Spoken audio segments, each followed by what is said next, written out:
have the Ayatollah of fantasy rock and roller with us today, Adam Rank. How you doing, Rank? They look great in person, and I just can't wait till next year we can pack it full of 25,000. Hey, Bob, how you doing? Hey, I'm doing great. I didn't know it was Ball Guys Day. It was me and Rank. I mean, how can you lose? This is the Dynasty Vipers ViperCast.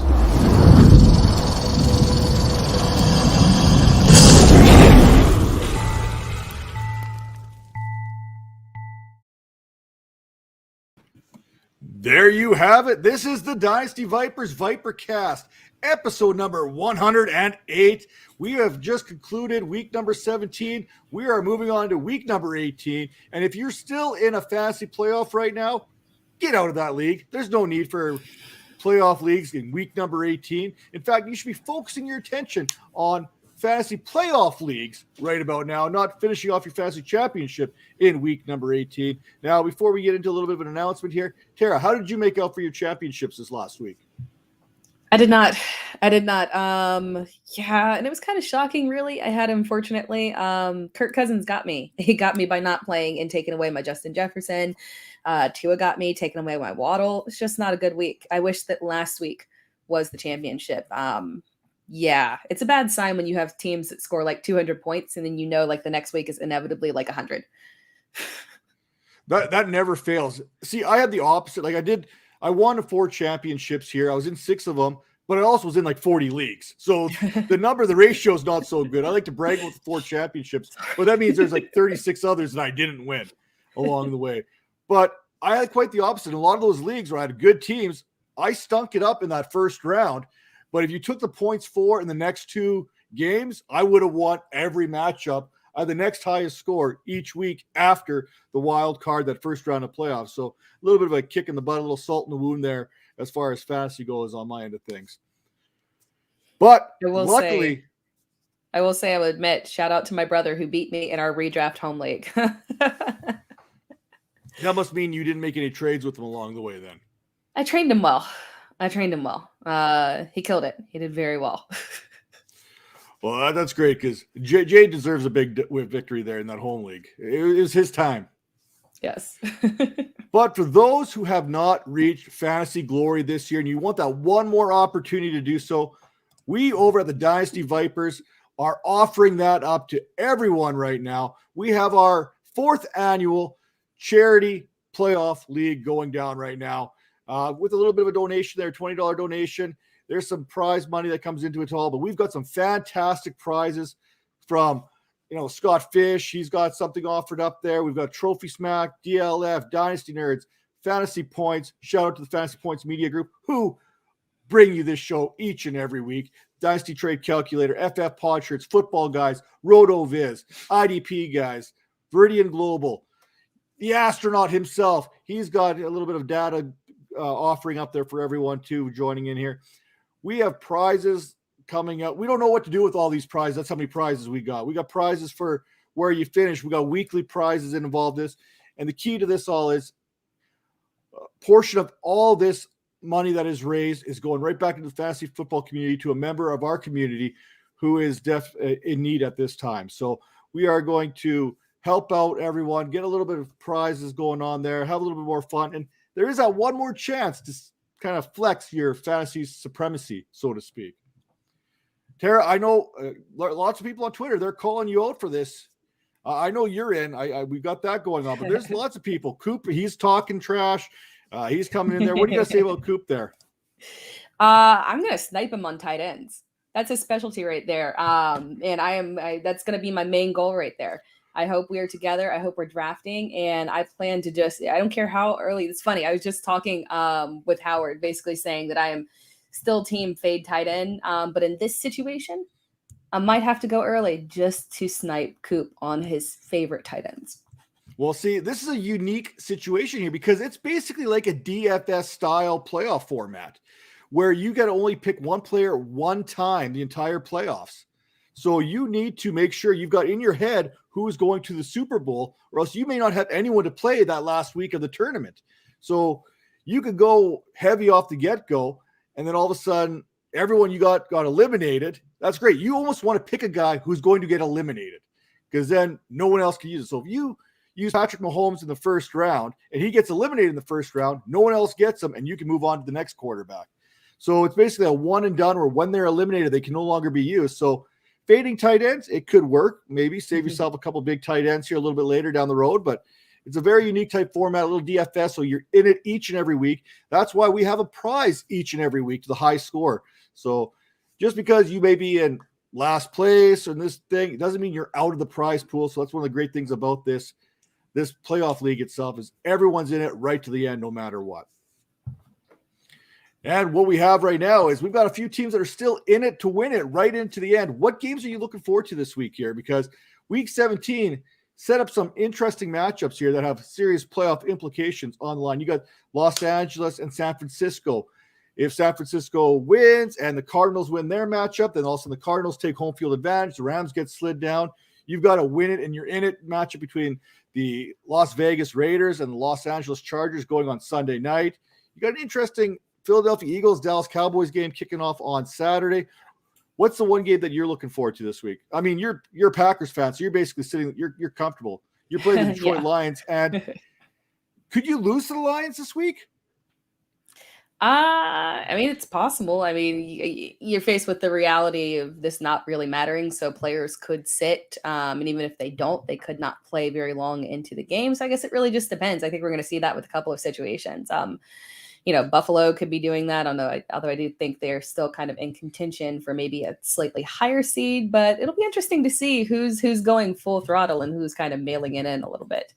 I don't know if I'm interested more so in the teams that are vying for playoff spots as much as I am maybe looking at these teams that are looking at some potential changes at quarterback in 2022. Like I'm kind of looking at maybe an interesting Miami-New England game where Tua's kind of got to redeem himself. He had gotten the Dolphins into the playoffs and then swiftly booted them out. So unfortunately, when there's all these rumors going around, I'm kind of looking forward to seeing if he can kind of maybe give himself one last hurrah to leave people with kind of a happy note rather than a sour one to try and save his job moving forward. Speaking of saving their jobs, Major, you got some explaining to do. You're late to the show again. What's up, bud? I think you put a couple links in. I clicked one link. I'm waiting in the thing like, hey, where's everyone at? Like, I was doing that. And I checked Twitter. I don't know.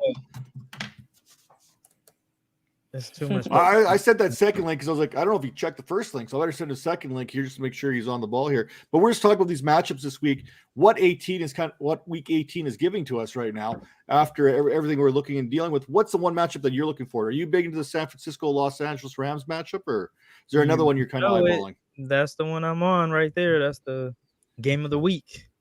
You got the Niners who's looking to solidify that playoff spot, and you have the Rams that's on fire right now. So it's gonna be a really good game. And for me, of course, the homer in me is looking at that Sunday nighter. The last playoff spot is on the line. The Raiders, the Chargers, whoever wins that game has punched their ticket into the playoffs.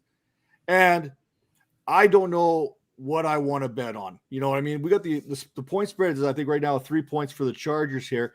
And I'm sitting there, I'm like, do I want to bet on the Chargers and be happy if the Raiders win? Or do I want to double down on the Raiders here against the point spread as well and possibly be disappointed? Now, if you're a Raiders fan like I am, you are used to disappointment. Years and years of disappointment usually follow along with it. So we don't have very high expectations. We hope for the best, but we also brace ourselves for the worst when it comes down to it. I know, Major, your dad, he's a Raiders fan, I believe. What's his thoughts going in? A Raiders fan? Yeah, I'm claiming your dad is a Raiders fan here.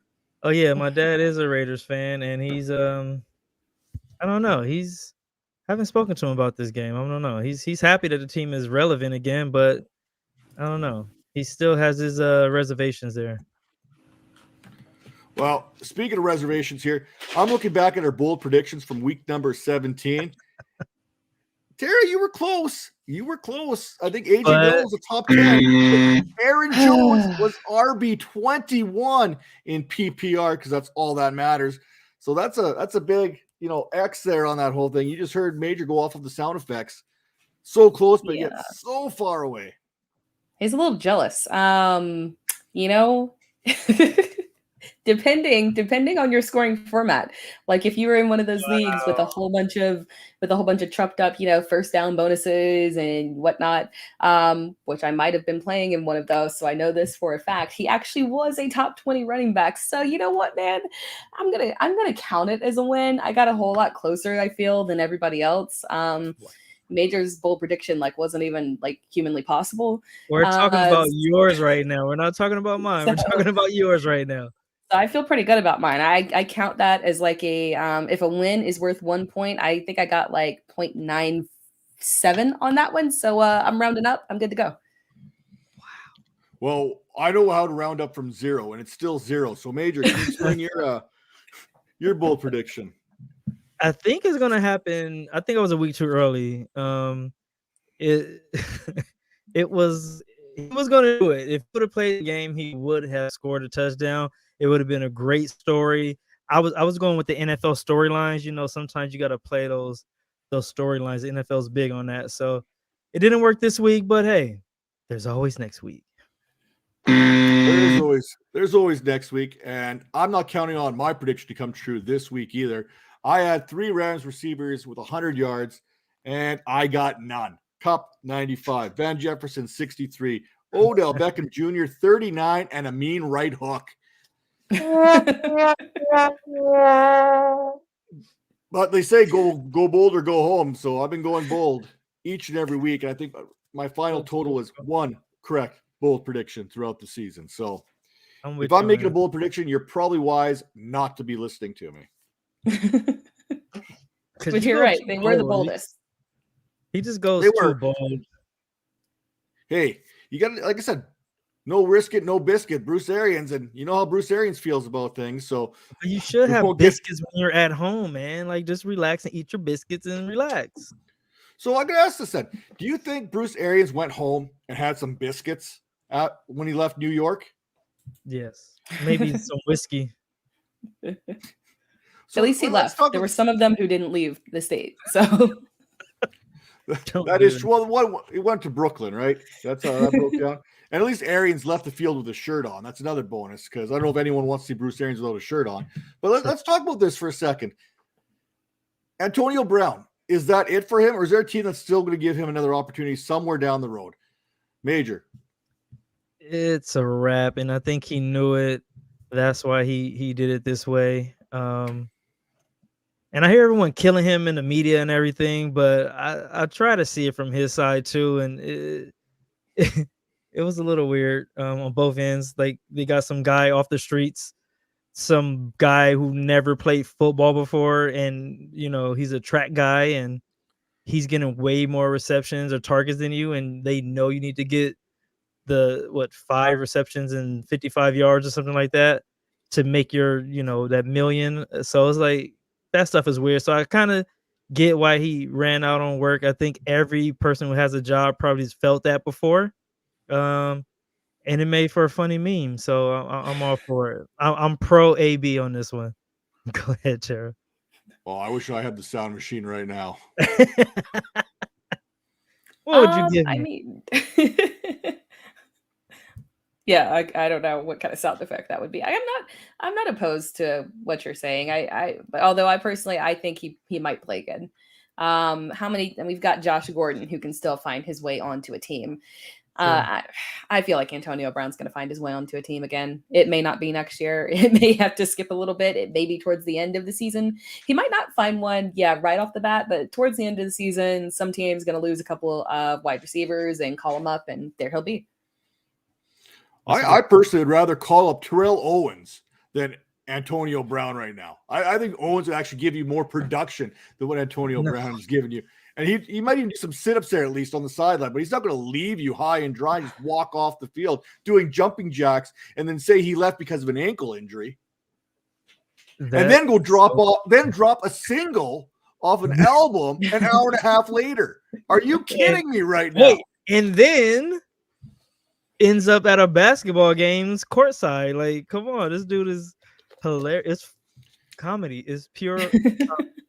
Like, if you're Tom Brady, how did you let this guy live in your house for as long as he did? Because I think AB was like squatting on his couch or something. I mean, you've got your kids He would there. have. I think he has some extra rooms. I think Tom Brady has some extra rooms there. I don't know. Brady seems to get along with a lot of people. I think I don't know. Maybe their personalities mesh. I think he's kind of an agreeable person. I think he Brady's probably just looking for talent. That's all. That's exactly what it is right there. That's all it is. He just wanted to win. Well, speaking of talent, we had some pretty talented performances here this last week. So we're going to start off with our studs and duds. And I know we could all pretty much go with the same studs here this entire week because there were some outstanding performances. But Tara, you got to the show sheet first this week, so we'll kick it off with you.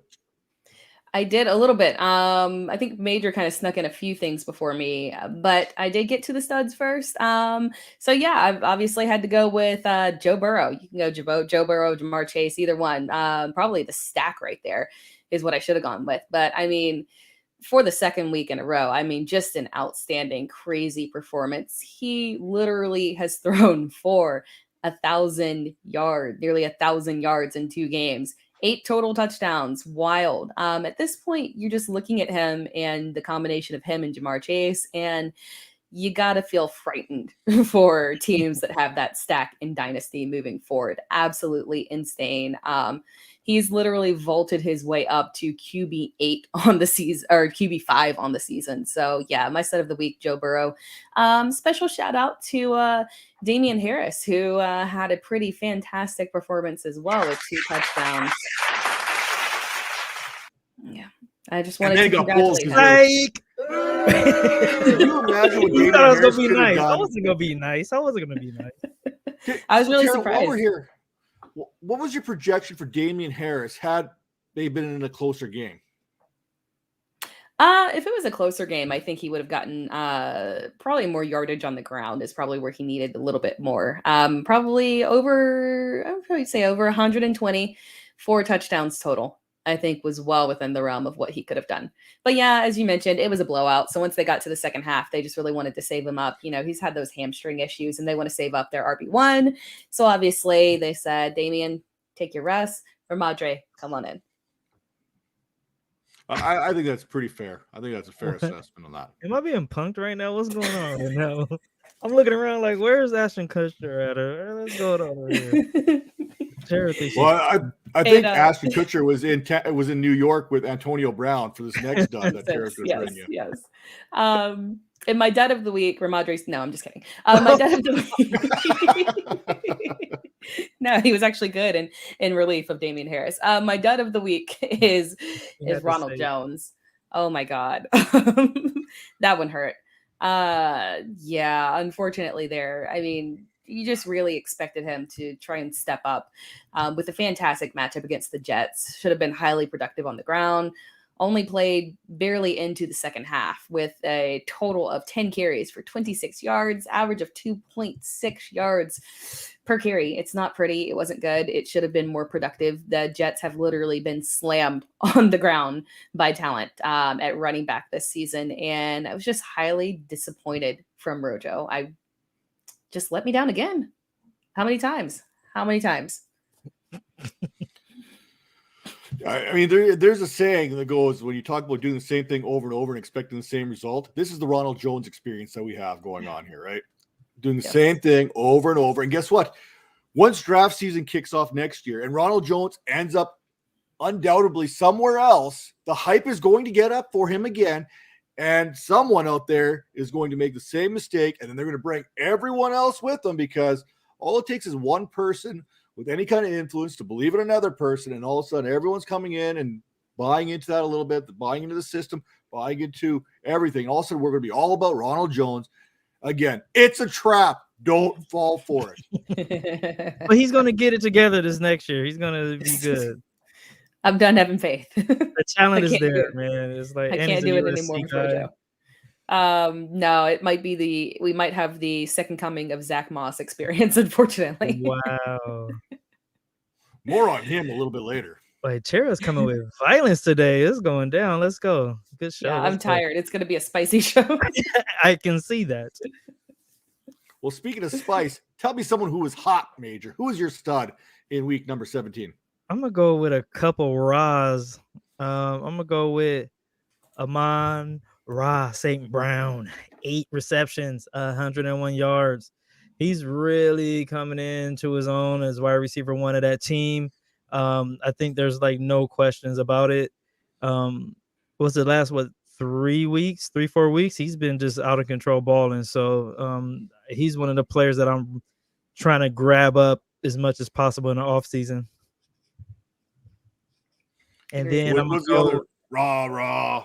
You already know the other Ramondre Stevenson. 19 carries, 107 yards, 2 touchdowns. Just the best running back in the rookie class this year. This guy is just bar none. And in Dynasty, who do you want? You want him in Dynasty. So let's go. My dud of the week. I tried to leave a little air for you guys to go, but I'm going to keep going. My dud of the week, I got to go with George Kittle. And it's really not his fault because his quarterback play has been trash the last 2 weeks. But 2 receptions for 29 yards is just not – you can't do that with one of the best tight ends in the whole game. So, I don't know. He gets one of these. So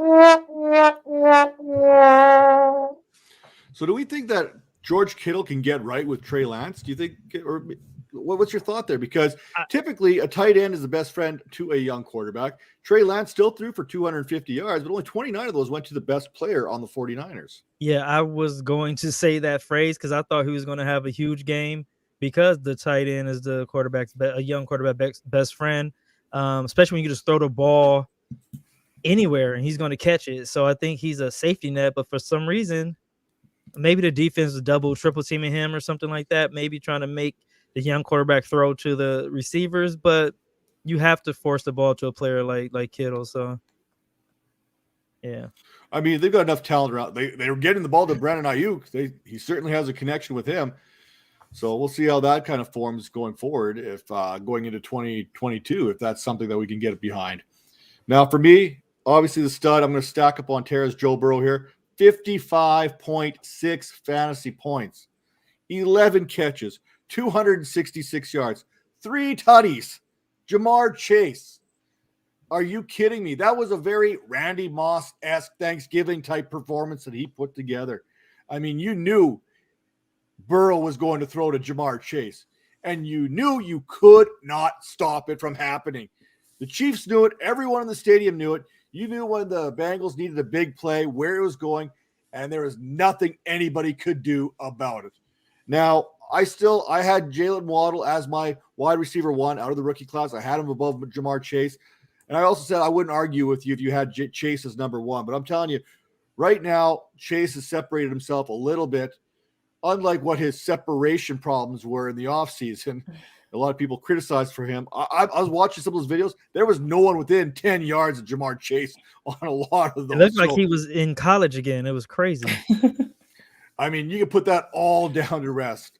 Now, my dud of the week is one of the favorites of the show, at least for me to pick on each and every week, is Marquise Hollywood Brown.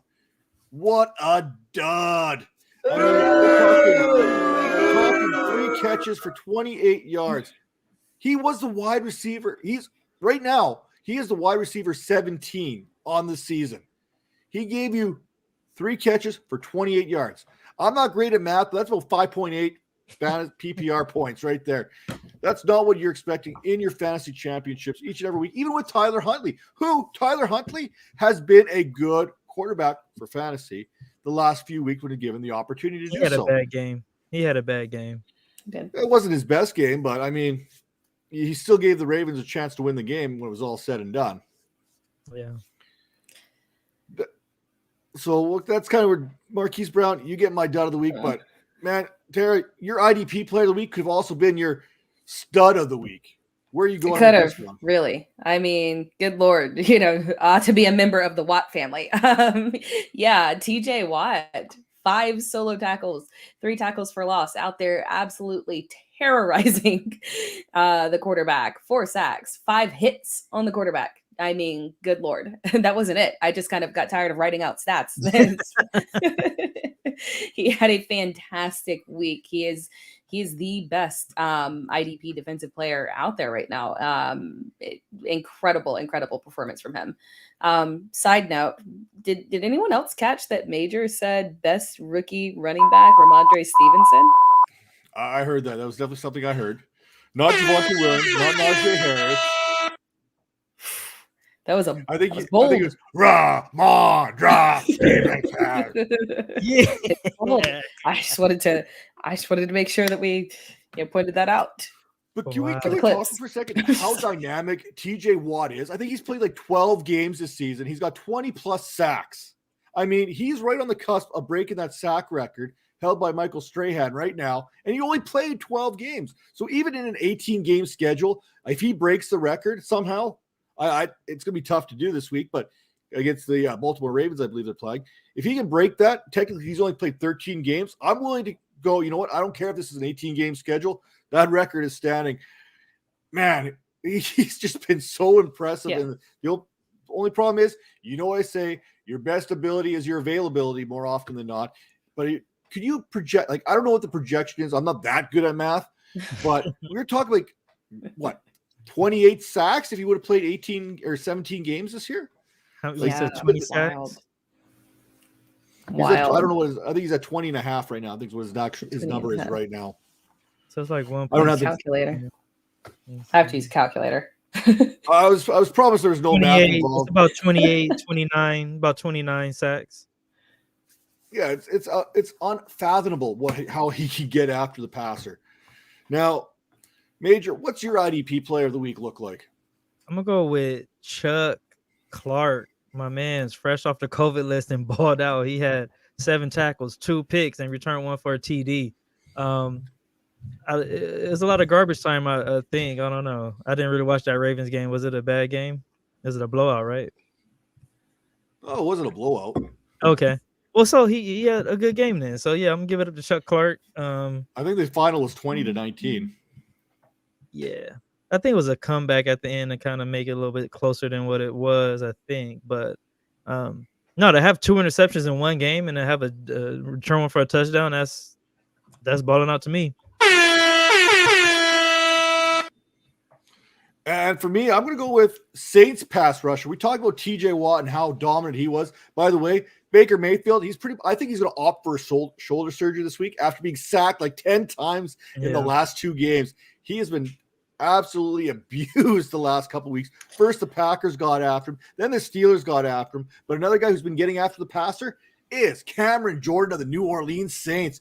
3.5 sacks last week. 3.5. 6 tackles. 7.5 sacks his last 3 weeks. Wow. I mean, I could give him the stud of the week for this week, but I'm going to give him a little extra bonus for 2 sacks last week, 2 sacks the week before that. I mean, that's 3 multiple sack weeks in a row. So, Jordan Cameron, we're going to give you a bit of love on this show for everything that you've been doing for that Saints defense. Oh, Major. Oh, I think you deserve a womp, womp, womp on the sound effects there. Damn it. But now, everyone's favorite part of the segment, where you get to toot your own horn. At least it's Major's favorite part for sure. The hits and misses. And I'll tell you what, the hits definitely outweigh the misses each and every week right here. Tara, kick us off.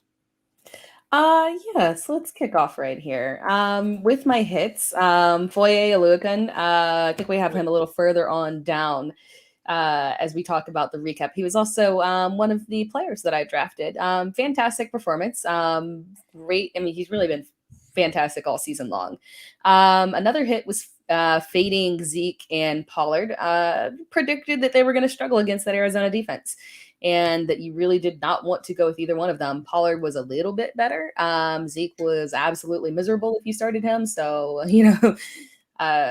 apologies if you actually went out and started him. Well, not apologies. I told you to fade him. But anyway, that was one of my hits. And then my misses, Marquez Valdez-Scantling. Unfortunately, I need to learn my lesson that players that are coming off the COVID list and have been out, and it wasn't just a kind of short stint, like maybe a Carson Wentz, like that was a short stint right there for him where he really didn't have symptoms. But these guys that have been out for a week, they're coming back and they're struggling. So lesson learned, be prepared. If your guys are coming off, we saw it with Amari Cooper, Allen Robinson, if these guys are coming off COVID and they had it for a week and they had symptoms, they're coming back and they're struggling. So pay attention to that one. Unfortunately, he was a miss. And then CeeDee Lamb, I expected more in this matchup. Dak had a good game, and unfortunately, none of that really kicked off with CeeDee Lamb, unfortunately, despite the fact that Michael Gallup, unfortunately, tore his ACL. But yeah, disappointing game from CeeDee Lamb. So that was another miss right there for me. Yeah, and the thing with Elliott is he is 85 yards short right now of 1,000 on the season. Hey, you know what? This looks good for him. Except here's the thing. He hasn't had 85 yards in a game since week number 5. Week number 5. In fact, you can probably take that number a little bit further here. And I mean, I don't think he's reached 55 yards in the last 3 games. Like, you can't trust him. You can't start him. Yeah. It seems like all year, but you feel like you're forced to do it because of where you drafted him. Late first, early second, somewhere in that ballpark. You feel like you have to start him in there, but he's giving you no value all season long. I mean, what do you do with him next year? It's tough. It's tough because, we talk about, your best availability or your best ability is availability. And he's someone that is very available. He's very reliable. He's not someone that's missing games. You have to go back all the way to 2017 to see a mildly significant stretch of outings for him. He's a very reliable player. And that's why, even though he has these weird, in theory, subpar performances and subpar seasons, we're looking at it and we're disappointed. He's actually been he's been the top 10 RB1. So he panned out exactly to where statistically he was supposed to, because he was highly available and did not miss a game. So it's kind of weird, kind of a weird situation here with him. You look at him and he's a guy that you want to look at next year, and he can arguably be an RB1, but you probably don't feel comfortable drafting him that way. But he is a very reliable player. To take that one step further, we're going into week 18. He has had 55 or more rushing yards since week number 6. Yeah. Yeah. To me, that is mind-blowing. What do you say about that? He's still a top 12. It doesn't make sense. It blows your mind, but it's all about it's almost like just because he stayed healthy for the season, he somehow found himself inside that top 12 running back status in PPR formats, which is absolutely crazy to me because I'm an anti-zero RB guy. But this is one of those cases that you're looking at where a guy could get 55 yards rushing from week 6 on and still finish in the top, whatever you want to look at. Derrick Henry is still like second in rushing, and he hasn't played for like 6 weeks. He did have like 2,000 yards in the games he played. But yeah, I don't know. It's hard with Zeke just because, like, I don't know. He looks good. He doesn't like he's hurt. He's moving. He's still quick. He has that first step. I don't get it. Another one of those mysteries. Yeah. I mean, you look at it, it's like he is RB6 on the year. So he I want to say his ADP was like RB6 or 7. He hit his ADP. He paid off. You can't call him a bust. It's just a very weird situation. Well, there's no need for a mystery machine or no need to Scooby-Doo anything to talk about Major's hit from last week. Yeah, so last week I told you guys to play Jamar Chase. And what did he do? He just like broke all the records and just did all kind of crazy things. He had 266 receiving yards, 3 TDs. And I think if he hasn't broken it already, I think he's going to this next game, but he's going to break that single season rookie receiving yardage record. So, so I'm going to give some love to Chase on Extra Point presented by Fantasy Points. I totally told everyone, hey, get Joe Burrow, get Chase, and you will be making some money. And look what happened. So I've been on the Chase wagon this week. The week before that, it was T. Higgins. So I'm just, I think I'm the Bengals whisperer. Mad respect for you for recommending starting a top 5 wide receiver. I hate when you do that. Old. But I will give you a little bit of credit here because in our little independent little draft that we had, you stacked Burrow with Jamar Chase, and you absolutely kicked both our butts this week in that scoring system. But no, you don't get off that easy. We got to talk about Derek Gore and Cam Akers here. I tried to sneak past that, but Gore actually had a pretty good game. He's averaging like 10 yards a carry. They just didn't give him the ball, but he had 3 rushes for 37 yards. Akers did not play, so that really messed up my what's it called of the week? My bold prediction. Yeah, messed my bold prediction and messed this up for me as well. So Cam Akers, man, you get a little bit out of that. Well, I will have to say your prediction was more bold than my prediction this week since my players actually played. So kudos to you for making a bold prediction about a player scoring a touchdown that was not going to be playing this week. So funny. He thinks he's so funny.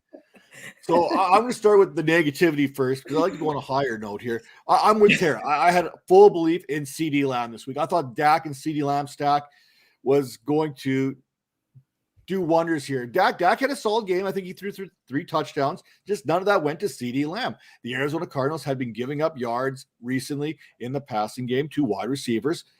Just not CD Lamb again. So, I mean, I feel your disappointment there. And the other one, we watched it on Monday Night Football unfold in front of us. It was 27 degrees Fahrenheit. You expected a nice cold weather game.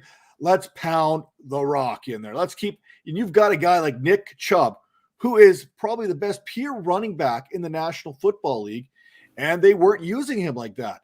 I mean, you're in a dogfight here, so to speak, and you're not going to use your best player to run the ball because you can't throw the ball because you're getting hit every time you step back. I was just unfathomable how they did not use Nick Chubb last week on Monday Night Football. In a game that the Browns are technically still able to make the playoffs some weird kind of way, you avoid giving the ball to your best player. So I thought Chubb was going to have a huge week against the Steelers, especially because I felt that was something they could definitely take advantage of. Obviously, the Browns felt differently. It makes no sense, man. Like how you can't throw the ball, but then you don't want to run the ball. It's so weird. It's not like they were out of the game. They weren't getting blown out. There was no need to throw the ball. But they can't throw the ball. Like even if you wanted to, your quarterback has a busted shoulder. You have to run the ball, but you decided to like throw that in the trash. I don't understand. Your quarterback, he's got the stank arm going on. He can't do nothing. He's like this. That was kind of y'all to blame it on injury. That stank arm's been like that since week 2, okay? Sure, I don't even know if he was hit yet. Hey, Tera, you better relax right now. You're going crazy right now. Well, yeah, for me, it's like it made no sense. I mean, I'm sorry, Browns fans. I feel for you right now. I can sympathize. I can empathize with you. But now looking at my hits, I said don't go with DeAndre Swift. I made sure to point out not to start him there. You have Craig Reynolds, you felt was going to take touches. Jamal Williams was going to take touches. DeAndre Swift, first game back. There's no need for him to rush back because of where the Lions are in the standings, yada, yada, yada. I said, don't start him. Just watch. I know lots of people still start him because that's what you feel you need to do, a la Ezekiel Elliott. And a couple other my big hits. Amon-Ra St. Brown. I went on that. I got him starting I actually started Braxton Berrios and Amon-Ra St. Brown as my wide receiver 1 and 2 in a championship roster that actually won this last week. Wow. It was it was fantastic. It was a thing of beauty. And I can't wait because every year we put the names of your winning roster on the trophy. Nice. There's a plaque that goes on it. Yeah, you better believe that Amon-Ra St. Brown and Braxton Berrios are going to be on the trophy. And the other one, you know this to be as true can be. Jacoby Myers, wide receiver 7 in PPR this week. 8 catches, 73 yards, and a touchdown. A touchdown. That's his second of the season. I'm telling you, if this guy can get some more touchdowns, we could be talking about a very good wide receiver for fantasy moving forward because the targets are going to be there, the receptions are going to be there, and we'll talk about that a little bit later because I made a bold prediction that just about came true this year. But I'll be missed if I don't mention that we're going to let Major run around and toot his horn here about his 177.54 fantasy point week, put up by a roster of Joe Burrow, Sony Michel, Aaron Jones, Jamar Chase, Deebo Samuel, Mark Andrews, Buda Baker, and Brian Pringle. And I finished last again. And you picked first. Come on, Matt. I just want, I don't know what to say. I want to thank all my fans. I want to thank all the Dynasty Vipers, like just the people who support us, because we feel the love. At least I do. I'm here for you guys. When I say something, I make you guys money. I hope you guys win championships. The other two here, they're entertaining. But if you want some real football talk, that's why I'm on the show, just to give you the real football talk, So again, give myself some love. It feels so good to be right. It feels so good to be right. And I think it's the most points anyone's ever scored in this game that we've played here. Can I get that? We've done it for 2 weeks. It's in 2 weeks. We've done it for 2 weeks. In the history of the game, I have scored the most points. I would like to point out that Ramondre Stevenson was not even selected for your team. Because Tera gave me such a hard time before. I didn't want to go back to back, but please believe. Oh, we're not doing it again, are we? I was going to put him in there again, but hey. No, we're not going to do it. He knows where he is in my heart. He's number one in my heart. He knows that. Well, at least amongst rookie running backs. Now, let's get to the good stuff here. We're going to hand out some end of the season hardware. Maybe take a look into 2022 a little bit here. Now, we'd like our stacks. We love talking about our stacks upon stacks. Tera, what is that best combination in fantasy football? I'm surprised that the combination of Burrow and Chase was not selected, but I went with the sneaky stack that is underestimated by literally everyone. The stack of Aaron Rodgers and Devonta Adams, both top 10 in their position. Aaron Rodgers, and if you look at the back half of the season, ever since that toe injury kicked in, it really actually kicked in that MVP spirit within Aaron Rodgers, because he has been on fire over the back half of the season. Fantastic. Obviously, feeding the ball to Devontae an incredible amount. I mean, if you've got these two guys to end off the season, I mean, you were just golden. Fantastic. You know what? I can't argue. Joe Burrow and Jamar Chase were my number 2 option based on, wide QB5 Joe Burrow. I mean, Jamar Chase, I think he was wide receiver 3, maybe. Don't 4? Go somewhere. I just changed mine right now. You can't just change in the middle of the show. Didn't you have that at first? Because that was the reason. No, I did have it, and then okay. I just copied and pasted mine from the beginning, because I was right again on pretty much all these. So I kind of left Allen and Diggs up there. They're coming on towards the end of the season right now. But no one can say anything about Burrow and Chase. It's just that's going to be a scary combination for years to come. Like Matt said, if you're playing against that person in your league who has that stack, I don't think it's too much you can do unless you get like Mahomes and Hill on a good day. But yeah, I'm gonna go with those two. But I still showing some love to Allen and Diggs. Who you got, Matt? Well, I'm gonna go with the top option out there, and I'm gonna go with you. Talk about how good Jamar Chase was. His 300 points for fantasy. That's a lot of points. But it's not 412 fantasy points. It's probably a difference here of 112 points here between Cooper Kupp and Jamar Chase. Joe Burrow, the difference between Joe Burrow and Matt Stafford. Matt Stafford was the QB6. He finished about a point behind Joe Burrow, and that's after Joe Burrow's last 2 weeks where he went off. That's after Jamar Chase put up 55 points last week. So just to tell you how good Cooper Kupp has been, there you go. He's having a Megatron-esque type season. Is there a reason you're only talking about Kupp? I haven't heard much about that's exactly why I did not choose that stack. We said stack. Matt Stafford. Put some respect on Matty Stafford's name. 20.45 fantasy points per game over the season. These last weeks been rough, man. I could pull out any quarterback. Detroit point out a rough week. Yeah, he had a bad game against Detroit. But let's look at Joe Burrow. I mean, we're talking about stacks upon stacks, how great Joe Burrow was. I look at a 9-point week against Cleveland back in week number 9. I look at a 13-point week against Chicago. I look at another 9-point week against Las Vegas. You got 2 sub 10-point games here from Joe Burrow. You got a 12.8 game in week 15 against Denver. So let's not talk about, like, all these quarterbacks have their flaws all the way top to bottom. Everyone's had some bad weeks. Even Patrick Mahomes has had some bad weeks off the start of the season, right? The quarterback, I mean, if you are that guy who sits back and waits on quarterbacks, you're the smart person right now in fantasy, especially in 1 QB leagues, because the gap between 1 and 12, there's not a whole heck of a lot. Like, you look at it right now, and you want to know who the QB 12 is right now in fantasy? I'm going to talk about him a little bit later in the show too, because I can. But the QB 12, any guesses? QB 12 is. So this is a Kirk QB 1. What's the guy Cousins. from? Yeah, I was about to say Cousins as well. Cousins is QB 11. Derek Carr came in as QB 12. I thought it was Derek Carr higher. is a QB 1 this season. Okay? We'll talk about Derek Carr a little bit later in the show, but we're talking Josh Allen, 393 points here. Matt Stafford, 327, which happened to be more than Tera's stack of Aaron Rodgers, because Aaron Rodgers only had 322. So let's put a little bit of respect on Matt Stafford's name, because he is criminally underrated. Now, don't worry. I had him in a couple weeks in which I put him in my lineup, which actually hurt me. But, I mean, stack upon stack, you go with the quarterback, you go with the wide receiver. That is the highest scoring combination in fantasy this year. Actually, I didn't add all the quarterbacks' numbers up. I'm just making that. It's probably true because I believe it to be true.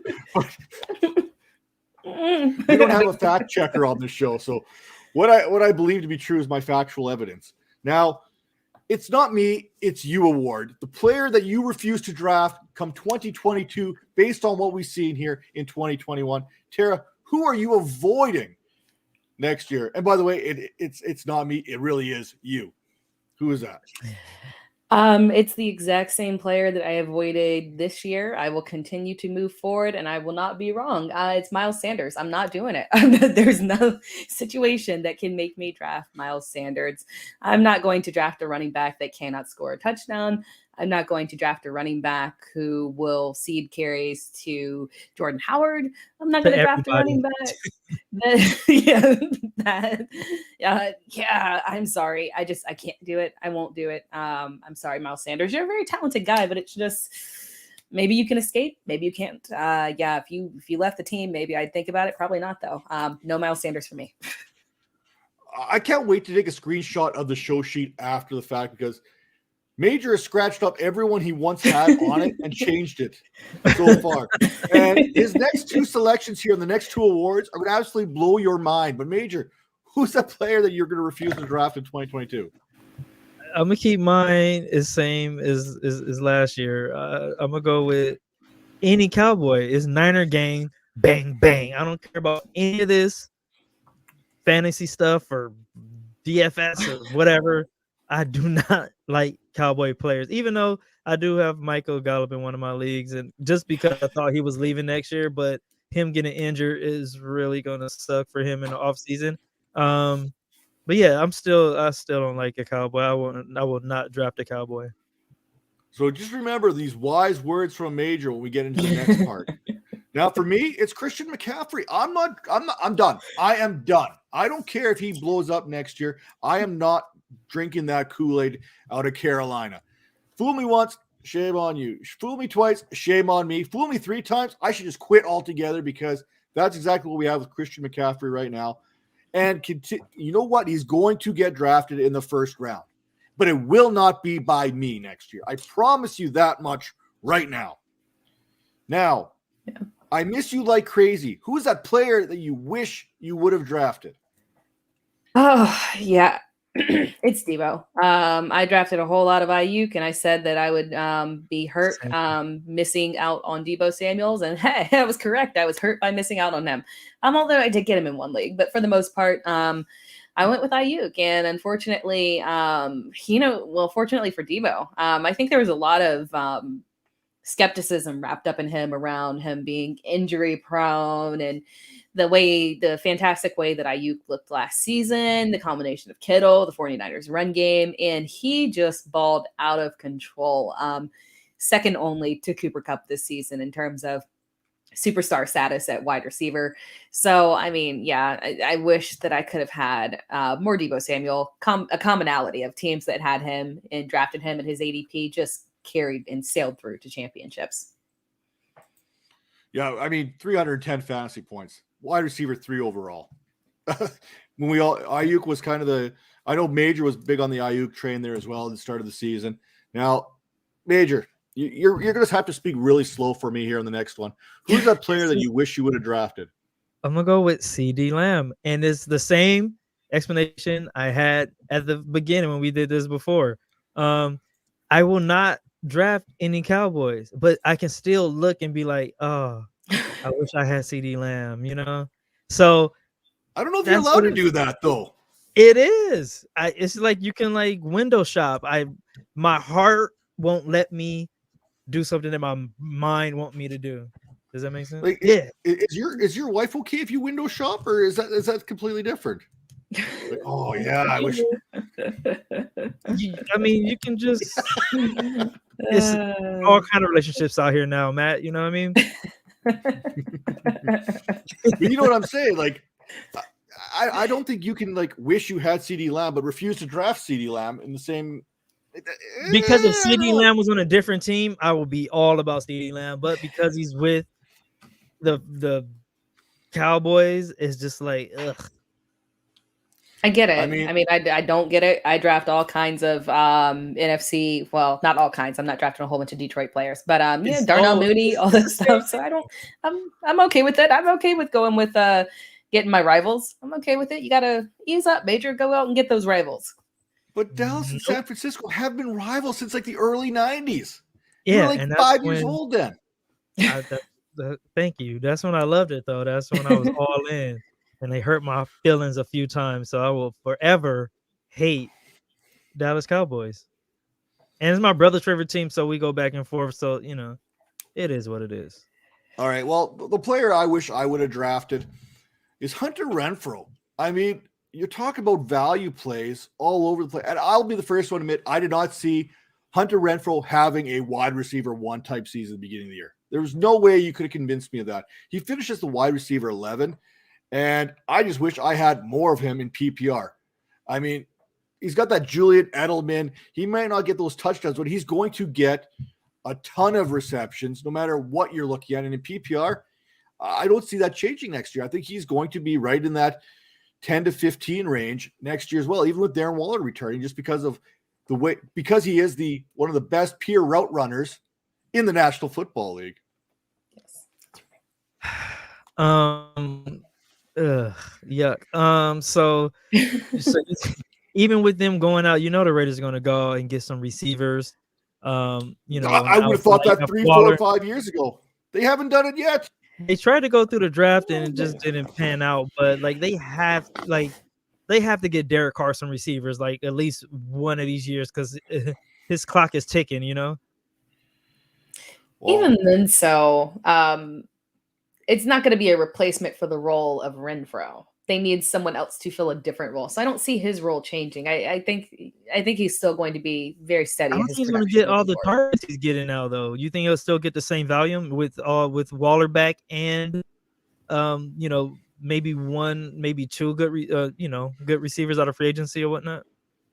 Well, you also got to consider the fact that the beginning of the season, the Raiders had very aggressive pass volume, and then it kind of teetered off which was exactly the reason why Derek Carr was QB 12. That early season pass volume was so aggressive, and then it teetered off as they just kind of got more deeper in turmoil as the season went on. So I think they'll get back to that. I think the volume is there. Derek Carr has the capability of throwing for 300 plus yards a game. And so it's possible. I wouldn't write Renfrow off if they go out and get a lead wide receiver. Well, let's get off Brent, folks. We're going to circle back to him here shortly. But Tara, who's that major bust for you in 2022? For me, it's Zach Moss. I had a a weekly players to cut video, and Zach Moss was a regular appearer on that list, where I begged people, please cut this man, because unfortunately it was not going anywhere. And I was very right on that. The crazy part about it is that he did in fact have more touchdowns than Miles Sanders. Wild. But yeah, Zach Moss, man. I mean, to the point where he was healthy scratch multiple games, just absolutely crazy. Yeah, no, biggest bust. And there were so many people that really thought that this was his year to come on and finally, separate himself from Devin Singletary, who ended up being the one to separate himself. So very crazy. Sorry, Zach Moss. Biggest bust. Yeah, that Bills backfield was wild to watch. It was Singletary, then it was Moss, and then it somewhere became Matt Breida. Then it went back to Zach Moss for like a quarter, and then it went to Devin Singletary when it was all said and done. So when everyone knows all along it was Josh Allen. That's basically how we need to view this. Now, Major, I see you scratched out Jerry Jeudy. I would not have corrected you for that one in any way, shape, or form. He was basically the opposite of the chef's kiss, or whatever you want to call it, because he was that bad. He was a kiss of death to all Broncos pass catchers when he returned. But who's your bust for 2020? Yeah, I don't think I really understood this part of the show, so I kind of just copied and pasted mine from the beginning of the season we did. So most of these are mine. I had to change a few. So I was Sam Darnold. Like, he's a USC guy. I've spoken my love of the USC players on this show before. I think I'm out. I've been losing too many battles and arguments and everything with friends and family and clubhouse people. Like, I can't keep defending Sam Darnold, man. Like, he had me so excited at the beginning of the season. Like, I was so excited. He was like leading the league and like rushing at one point, right? Or rushing touchdowns. And he looked all right. He was throwing the ball around, and another mystery. He just stopped. It just stopped and went downhill, and then he got hurt. And I don't know. I think I'm off the train. I don't even know if he's going to. I don't know if Carolina's still on that train either. So he might be looking for a new job next year. Well, a couple things on that one here. I'm not going to speculate or anything about who's going to be the quarterback of Carolina. I kind of joked about it in one of my Dynasty mustache videos about Tyler Huntley possible and a trade destination with the Ravens because of the Ravens' need for defensive linemen, and Carolina has some young defensive linemen. But you're right, Sam Darnold. We look at what Teddy Bridgewater did with the Panthers, supporting 3 top 24 type wide receivers. The way Sam Darnold came out the first couple of weeks, we're like, okay, maybe this could work. Not so much. But you know what else I expected? Allen Robinson. Listen, I've yelled into this camera more times than I care to admit about how Allen Robinson has done me wrong this season. But I'm going to save myself because I feel like I'm just banging my head against a brick wall because we already don't. But I am not going to let Kenny Golladay off the hook either because I avoided him in every way, shape, or form. I wanted no part of him in any way, but he was hyped like you would not believe going into draft season. There was people that had him as a wide receiver 2, and no, he wasn't even the wide receiver 2 on his own team. Okay, so I'm not going to let Kenny Golladay get off the hook, even though I feel Allen Robinson is the biggest bust because I thought he was a round 2, round 3 worthy type wide receiver, definitely a wide receiver 1. Kenny Golladay, you are not getting off that soon. Question for you, Matt. Before you go, question for you. So if Allen finds a new team next year, I'm going to fall back in love with Allen Robinson. Yeah, okay, there you go. In fact, you might not even need a new team, and I'll probably still fall in love with him because I am the definition that we spoke of earlier. Yeah. That said, we go from the biggest bust to the most underrated player. Tara, who is that? I'll save us some time. It's Hunter Renfrow. We already talked about him. I won't dive into it much more just so we can move on. But yeah, Hunter Renfrow, most underrated. And then Major, I see you scratched off your MVP candidate and you replaced him with the number 1 wide receiver overall. Who's your most underrated player? I'm gonna go with Cooper Kupp. Like, before the season, no one even knew who he was. He was just a guy. He was just a guy. He was not in your top 20. He wasn't even your top 25. Keep it real, he wasn't even your top 30. I'm gonna stop No, when I see you guys. No one knew who like the wide receiver one before the season, right? Who's the wide receiver one in LA? Everyone was going Robert Woods. I think there's people that were making arguments for both of them all season long in the offseason between Robert Woods and Cooper Kupp. I think they had those guys in that 12 to 16 range. I don't think no one had Cooper Kupp as wide receiver one. In the draft all night draft, I picked up Cooper Kupp in like the 7th, 8th round or something. Like, if you're right. I mean, the Scott Fishbowl, I seen someone post that they got Cooper Kupp in the 7th round this year. So exactly. I know where you're coming from. He was in the 7th round. People were valuing him as a wide receiver too, for the most part, and he turned out to be the number one wide receiver. So I'll let that one slide, but it's kind of funny to kind of poke fun at it because for me, most underrated. I spoke to him already. It's Derek Carr. I mean, we all love to kick Derek Carr when he's down. It's so fun. I'll even admit, as a Raiders fan, it's fun. It's fun to kick Derek Carr when he's down. But you know what? That black mascara that he likes to put on before each and every game, it works for him. He finished as the QB 12 this year, and you can't take that away from him. Like, I mean, I had to double and triple check the stats on this to confirm this. Could you imagine if he actually was able to throw some touchdowns along the way? If he was able to do what Aaron Rodgers, Kirk Cousins, even touchdown numbers, Justin Herbert touchdown numbers, we could be talking about Carr even higher than the QB 12 in the season. So, you know what? Yeah, that's underrated because no one had Derek Carr as a QB 1. Nobody. People barely had him as a QB 2. I mean, there was people that had him. No, you probably had him at 25, 26, somewhere down the road. And you weren't alone. You were not alone in that because there's a lot of people out there. I felt that he was my QB, I think 15 going into the season, 15 or 14. So I had him a little bit higher, but that's also a little bit of the homerism out of me. But hey, I want for you. You know what I want for you, Matt, for Christmas? I want Allen Robinson to join the Raiders. I think that would make you so happy. It would. I'd be excited about that. But we can't have nice things in Vegas. We know that. I mean, things go awry. Things go awry. Things are going crazy right now. We win one game against Indianapolis, and next thing you know, someone else is getting pulled over for other stuff. I ain't done yet. Old but still reliable player. Tara, who you got? I mean, he's not super old, but you guys kind of snatched up the old receiver, so I went with the one who is old in wide receiver age with Keenan Allen.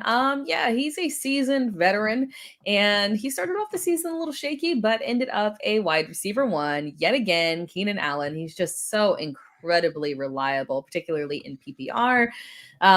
Yeah, he paid off. It's always weird putting Keenan Allen as a top 12 wide receiver every year and then have to debate about it every year. You nailed it. Every year he's right there. Yeah. It's that especially in PPR. Now, Major, we were in sync here. You and I, the bald heads, we were like right there together on this one. Like, who was it? Let the people know who that old and reliable player was for you this year. You know, you have to go with Adam Thielen. That's the only player who I think is old in the league besides like Brady and Aaron Rodgers. It's like 3 old guys. So you have to go with him. The dude stay productive, stayed the touchdown machine until he did an old thing and did what? He got hurt. He's out for the season. He's gonna get that surgery on an ankle there, and that's just some stuff that happens to old guys. We have a really good game and then we're out for 2 or 3 weeks. So Matt, I'll let you put all the numbers and all that stuff together. I mean, we could have talked a little bit of AJ Green. We could have given him some consideration here. I mean, he would have been there. Adam Thielen, 13 games played this year, 10 touchdowns. Wide receiver 26, again, 13 games. That is still production, no matter how you look at it. Now, the only thing that worries me is if we get another big week out of KJ Osborne, do we see Thielen start to be phased out in 2022? Because we know Tara loves herself some KJ Osborne. We know Justin Jefferson. He's lined up for another 1,500-yard season next year, no matter how you want to slice it. Yeah. Does this start the phasing out of Adam Thielen moving forward? Just something to keep you on your minds heading into 2022. Yeah, I don't think you're going to see him phased out in 2022. Yeah, he's like the people's champ. I don't know if you can do that. I think Minnesota Viking fans would like riot or something if you get rid of him, you know? Yeah, probably. Now, Tara, Who was someone we were sleeping on beginning of the year that we probably shouldn't have been? Who was that sleeper of the year for 2022 or 2021? Sorry. Before I say that, I did fact check. I'm sorry, just because I wanted to confirm my own thoughts. Cooper Kupp was wide receiver 18 in ADP. Anyway, But now he's one. So now he's Yeah, one. no, So I'm I'm not. still right. I'm not saying. I'm just saying that he It's not wasn't like you were saying. like it wasn't as dramatic as you're making it out to be. Like he was drafted with Ramondre Stevenson or something. See, maybe the secret is when you got to speak up. You got to start shaking your arms around. It'd be even more dramatic and kind of distract people from what your actual point is. Like I always do. That helps. Right. Makes Maybe I should have went sense. faster It's so true, she there wouldn't was have time to. quite a few things that I thought about fact checking on that, but I was distracted. You're right. But moving on to Cordero Patterson is my guy. I mean, kind of crazy. I mean, he should have had a much higher finish, but for some reason, in the final quarter of the season, all of a sudden Atlanta decided that they didn't want to utilize him as a wide receiver. They wanted him to be a pure running back, was one of the most baffling choices I've ever seen. Which explains why they are where they are. But Cordero Patterson overall, I mean, just for the, vast majority of the first half of the season and beyond was such a big win for anyone that grabbed him off of waiver wires. I did draft him in one very, very, very deep league. So yeah, I mean, he just fantastic value. Major, who's that sleeper? Is Right. it who I think Dre. it is? Stevenson. They gotta be Ramondre. The dude's a free agent. Like no one's even like paying attention. Like, or was he second round pick? I don't remember. But we're not gonna fact check that either. But in fantasy football, I was picking him up in rookie drafts in the second round and the third round. No one was talking about him, and I was like over here like, and now I got one of the best players. Look how good he is. The dude, he has like 5 touchdowns on a year, and he has the coaching against him. He has Tera rooting against him. He has Damian Harris like hating on, like Damian Harris is like, I'm going to play with my arm hanging off, my leg hanging off. I'm not letting Ramondre get in the game. Everyone knows it's going to happen. Isn't that even worse that he can't replace a guy with one arm and one leg? No, because the other guy. Oh, that is the best right there. No, but Harris, like he is that's like the coach's like favorite player there.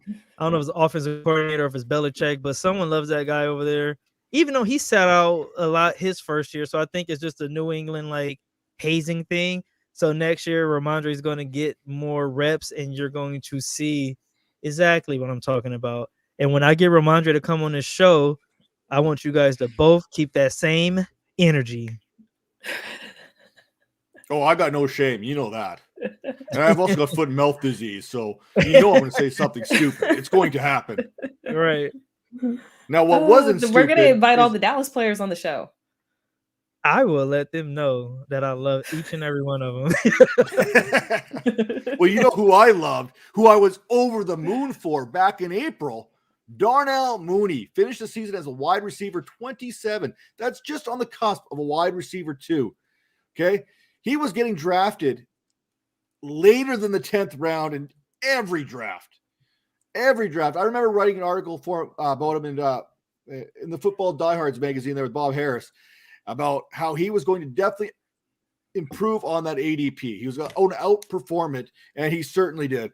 I mean, honorable mention, Jacoby Myers, another guy I was high on who had a very solid season that nobody saw coming at the start of the season as well. So I'm going to pat myself on the back for having both those guys. But for me, Darnell Mooney is my sleeper of the week. It's hard to argue with Cordero Patterson. What he did, especially this first 13 weeks of the season, I mean, that was unbelievable. No one saw that coming. No one saw him finishing as like a top 10 running back in fantasy, especially because he wasn't even a running back before the season started. So no one could have seen that coming. But let's go a little bit deeper here. Let's go with even a waiver wire guy or someone after the 14th round. Who is that for you, Tara?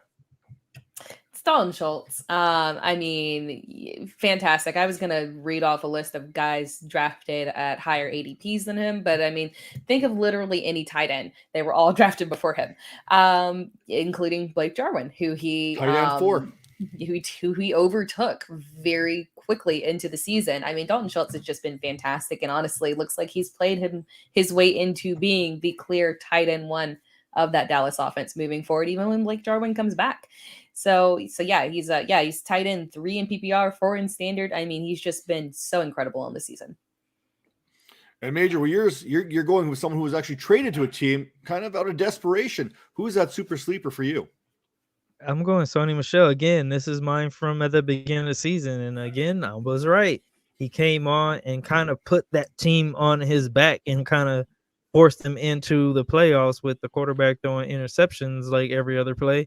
But Sony, I don't know if he's going to be in LA next year, but I think he's earned he earned his way on to someone's like running back one somewhere, maybe like Houston, or I don't know. He'll find a home, but I don't know if he's going to be in LA just because of contract and all that good stuff. And they have 3 good running backs. But if we can keep him, I'm more than happy to keep him here.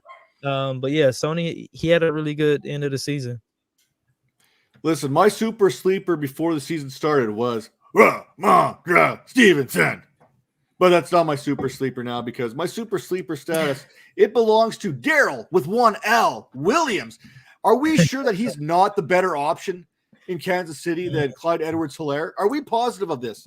Like, we're looking at some of these numbers, and he is the RB19 this year.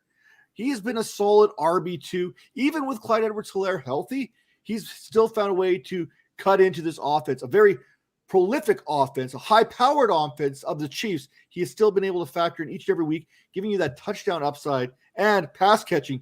Boy, did he put it on I think he absolutely put it on the Raiders pass catching that one game. It was absolutely ridiculous. So for me, super sleeper, guarantee you didn't get him before round 14. You could have got him anytime you wanted to. So Daryl 1L Williams is my super sleeper. But now we need to turn. I know it's easy to kind of go with the rookie of the year. I mean, we could literally go right across the board here. So we'll kick it off here. Tara, who do you got as your rookie of the year? I originally I wanted to do Waddle, but then I saw that that Major had Waddle, and so I was like, okay, I'll do Jamar Chase. But then I think he switched up again, kind of crazy. But Jamar Chase, we've talked about him a ton, so I won't belabor it. I'll save us some time. But yeah, rookie of the year, Jamar Chase. I mean, my goodness, especially when you consider how everyone was so skeptical preseason. He really pulled through.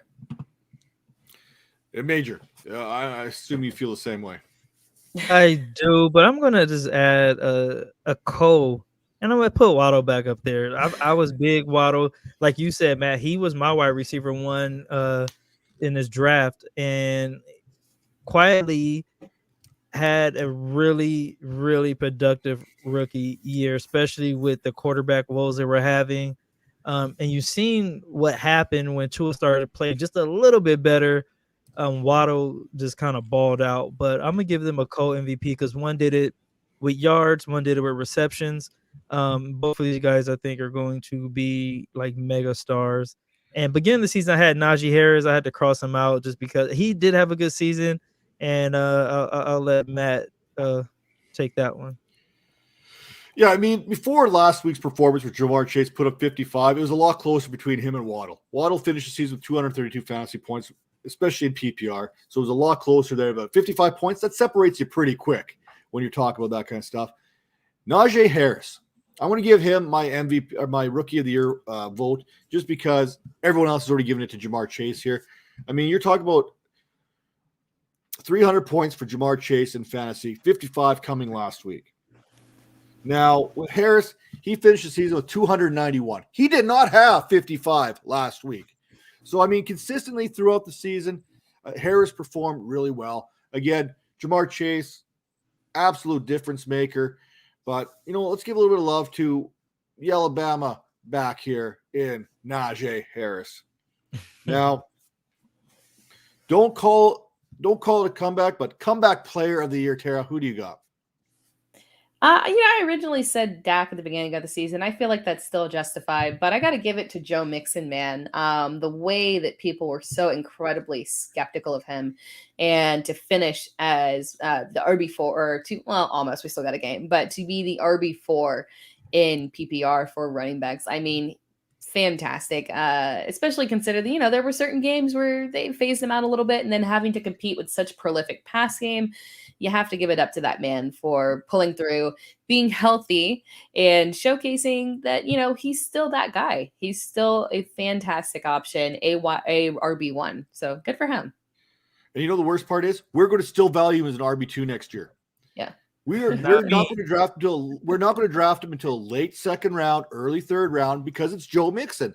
We love to hate him. He's another one of those underrated players that we love to pile on every year. And he's like we talked about Darrell Williams there being that prolific offense, that high-powered offense. The Bengals, they're not that far behind when it comes to high-powered offenses in the NFL. Now, Major, who is that one player that you're giving your vote to? I'm gonna go with Carson Wentz. He was my guy at the beginning of the season. He's my guy now. Taking the Indianapolis Colts to the playoffs. Are they in the playoffs still? I don't recall, but if not, they're really close to getting into the playoffs. But throwing for 3,378 yards, 26 touchdowns to only 6 interceptions. It wasn't always pretty, but he finds a way to get it done. It seems like the team is rallying around him.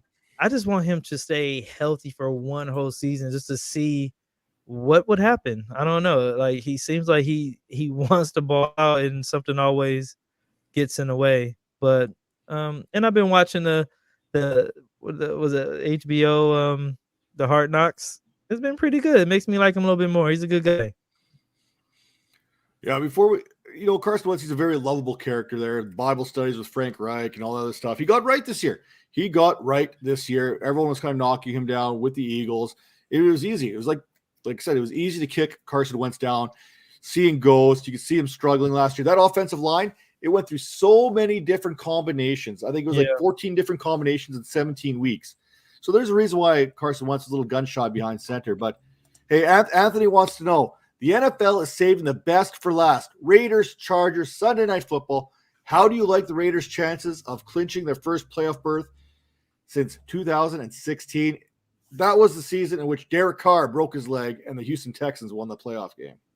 Yeah, Matt, I'm gonna let you go. Go ahead, Matt. I am skeptically optimistic. Is that possible? Can I say that?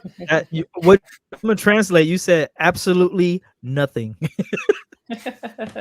I mean, I'm a homer through and through. I'm going to take the Raiders. It's what I am. But you know what? Expect the worst, hope for the best is kind of my motto here going into this one. I mean, they have the gun. They can play with the best teams out there. They've played the Indianapolis Colts. They played them well last week. I mean, if they can get pressure on Justin Herbert there, they can keep this game close. I mean, last time they played, the Chargers put it to them. Let's be honest. It was, in my opinion, the Raiders are the underdog coming into this matchup. I'm hopeful that they can pull this off, but I don't know if they can. I mean, that Chargers team, they're playing as well as anybody, but Chargers are going to charge her at some point. That's how things go. So Chargers fans are feeling the exact same thing as us Raiders fans going into this one. We don't know what to expect because it can go either way, and it can be really good or it can be really, really bad on both sides of the ball here for both these teams. Yeah. Now, Tera, apparently MJ23, he's kind of coming at you here a little bit. Jamar Chase has 12 touchdowns his rookie year. Only one other rookie has more touchdowns. Name that wide receiver. How many touchdowns? And that QB was throwing to them 17 touchdowns to him.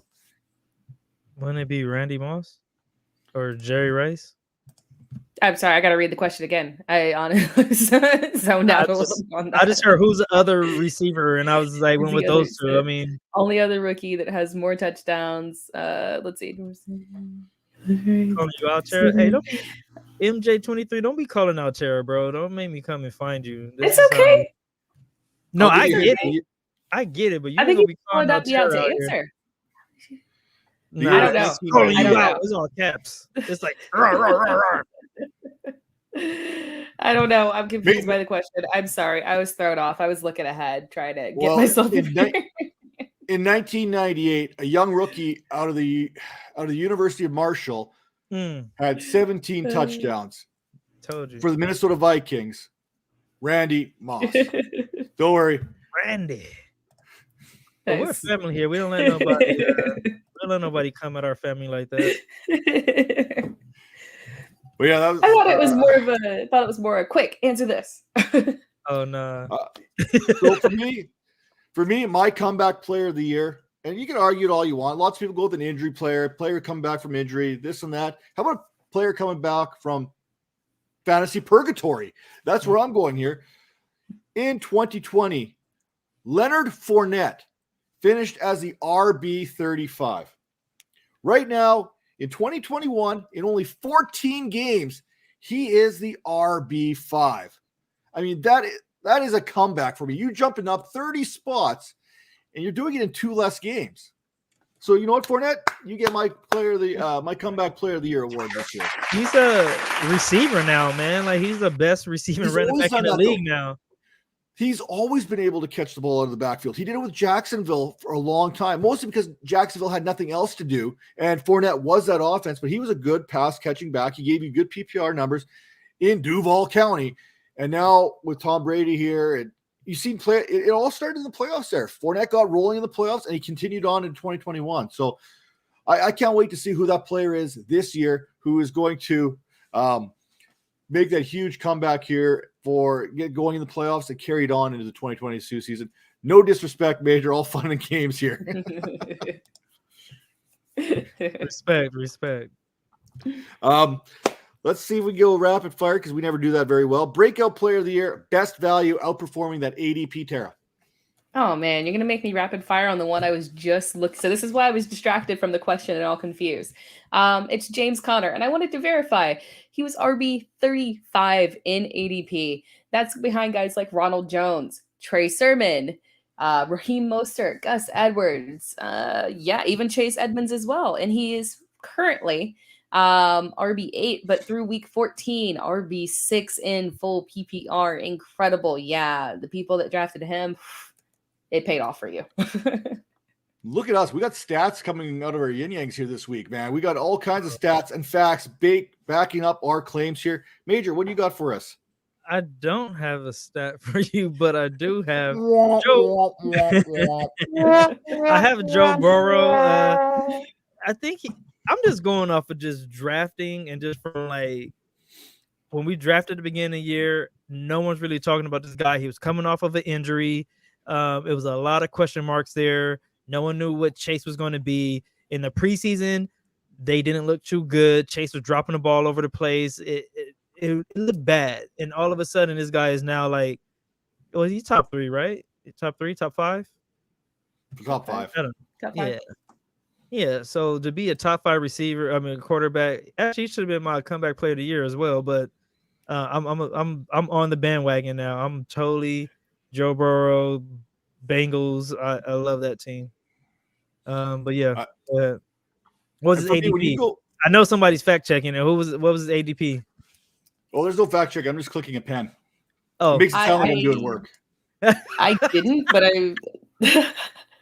no, I didn't click it. But if I had to guess, he was probably cute, or he was drafted in round, because I drafted him maybe around 10 or so, around 10 or so. Yeah, 10, 12. He was going around there. But now he's going number 1. Yeah, and for me, if you can get yourself a wide receiver who was coming into the season viewed as a wide receiver 3, he was the 36th wide receiver off the board, but he gave you wide receiver 2 numbers, Deebo Samuel. He was going off as, I believe it was the wide receiver 34, if I'm not mistaken. That's what I got, 36, wide receiver 36 before the season started. I mean, there were some injury concerns that kind of weighed into that whole thing, and yada, yada, yada. And everyone believed in Brandon Ayuk being the top option here, coming after what Ayuk did towards the end of 2020. But hey, if you're going to talk about ADP and outperforming it, I'd say going from wide receiver 36 to wide receiver 2, that's a good way to do it. Oh, what do we got? Oh, yes. Now the big award on the show here, the fantasy football MVP. Tera, who do you got? rapid fire. Cooper Kupp. I don't think I need to explain it at all. So Tera is going to go with the wide receiver 1, to win the MVP award. I'm going to go with the running back one and Jonathan Taylor. I mean, what do you have? 19 touchdowns this season total? I mean, that's a pretty good season from a running back. So I'm going to give it to the running back one. You're going to give it to the wide receiver one. Major, who are you going to give it to? Justin Herbert. I want to say he's quarterback one, maybe two. QB2, which is actually not bad. It's kind of surprised. Who's to see number that. one? Who's number one? Number one is Josh Allen. Oh, really? He's not playing like it. But Justin, to I mean, me, is the best quarterback in the league right now. This dude, I'm in LA, so I watch a lot of the Chargers games. I watch pretty much every game. This dude, it's like amazing what he can do with that football. He's fit in the right spots.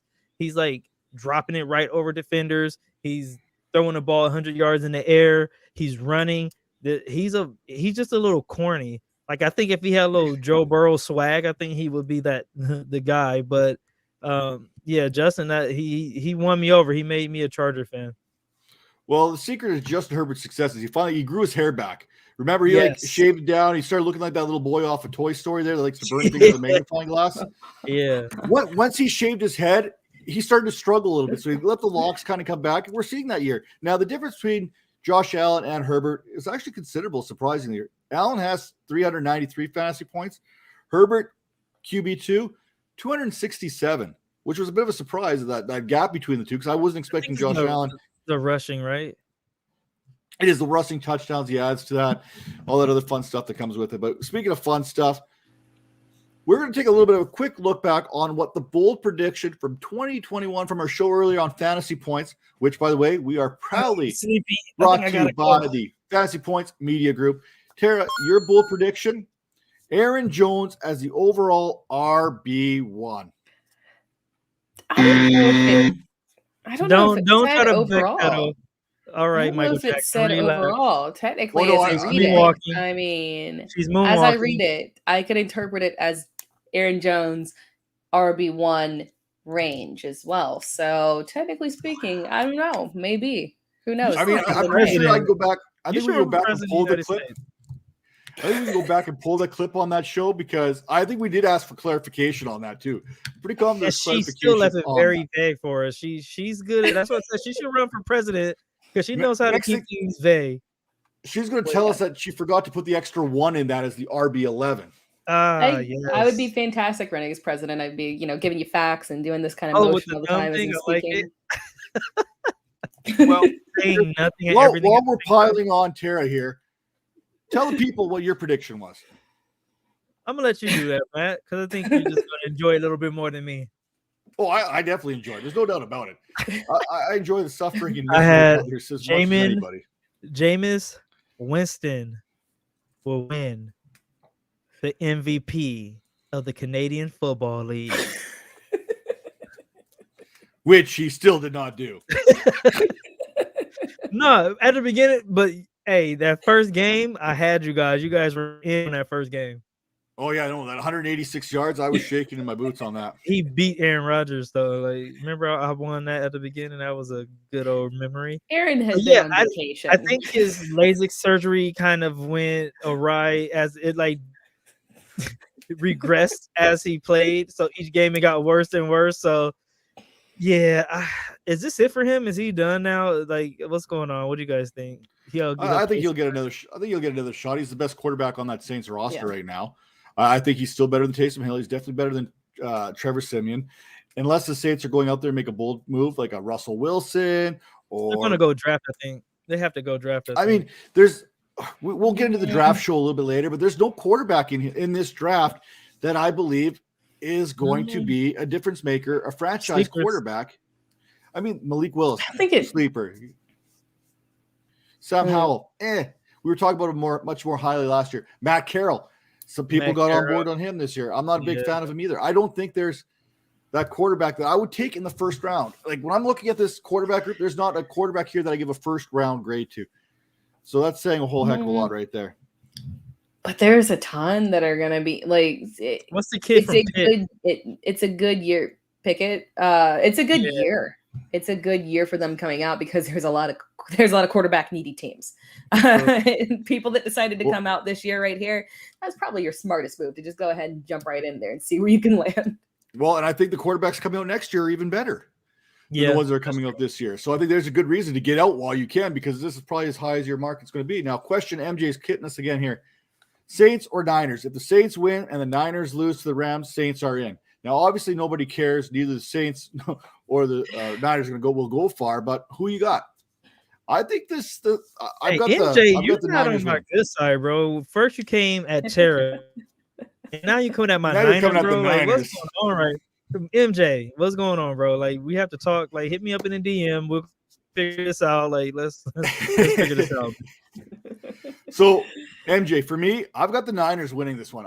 They've won the last 5 against the Rams, so I think the Niners have everything to win. They got nothing to lose, everything to win in this game. They got to go for it. They're going to go make the plays.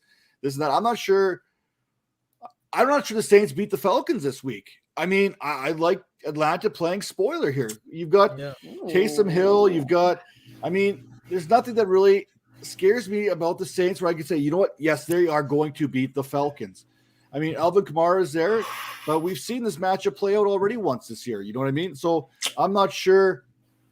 I feel much better about the Niners winning their game against the Rams because they've done it the last 5 times than I do the Saints beating the Falcons. Yeah, I'm opposite end. Saints. Sorry, Major.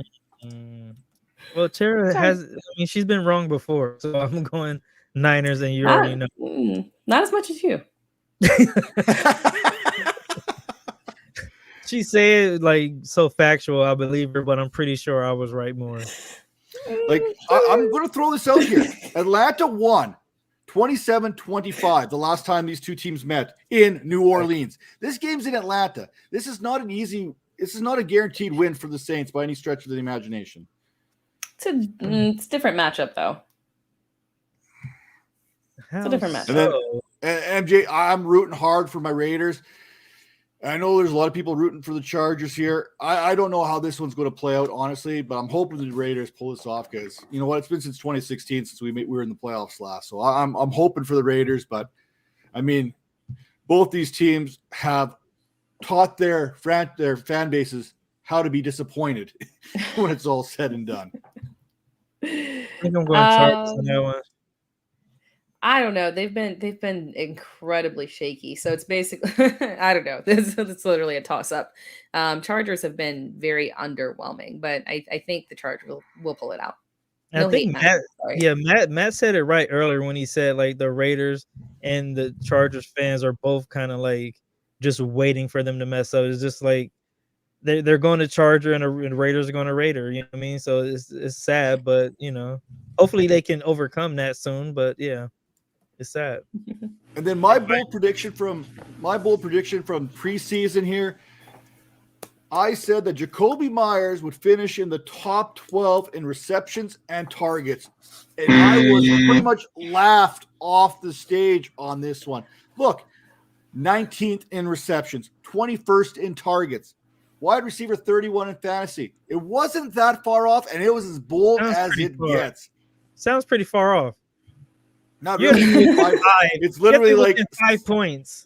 I mean, if that's the case, then my bold prediction was correct too. I mean, Aaron Jones was pretty close to RB1. President, she's already like trying to get in on your good stuff over here, but I think I was correct. Was that your Obama impression right now? I thought I heard a little Obama. That was so bad.